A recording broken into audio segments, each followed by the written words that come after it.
Nagbigay ng opinyon si Mexican boxing legend Juan Manuel Marquez tungkol sa pagbabalik boxing ni pambansang kamao Manny Pacquiao na lalaban nga po sa July 19 kontra kay WBC World Welterweight Champion Mario Barrios. Maraming tutol sa sagupaang Pacquiao at Barrios sapagkat ang dalawang mandirigma ay mayroong 16 years gap. Si Manny Pacquiao may edad na 46 habang ito namang si Barrios ay 30 anyos. Hindi naman tutol si Juan Manuel Marquez sa pagbabalik sa ibabaw ng boxing ring ni Manny Pacquiao pero tutol siya na binigyan agad ng title shot si pambansang kamao. Ani Marquez sa panayam sa kanya ng ProBox TV, hindi natin dapat ipagkait ang oportunidad sa makasaysayang boksingero mula sa Pilipinas.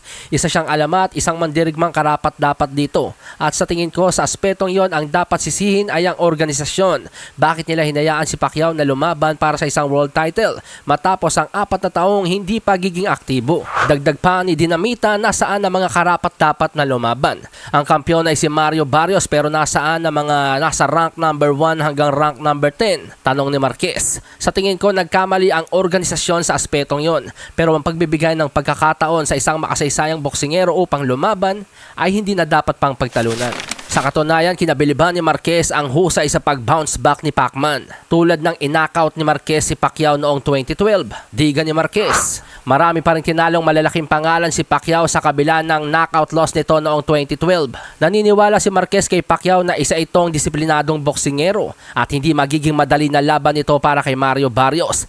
Nasa panig daw po ni Pacman ang karanasan, ang lakas at ang bilis. Pero kung paano nga daw po magpe-perform si Pacquiao sa kanyang pagbabalik, yun ang malaking katanungan. Paano niya haharapin ang isang aktibong boksingero tulad ni Mario Barrios? Samantala sa iba pang balita, sinusubukan po ngayon ni pambansang kamao Manny Pacquiao ang technique ng earthing o grounding. Anti-aging daw po ito mga amigos. Ayon sa pananaliksik mga amigos, yung nakikita nyo ang ginagawa ni Manny Pacquiao na naglalakad ng nakayapak.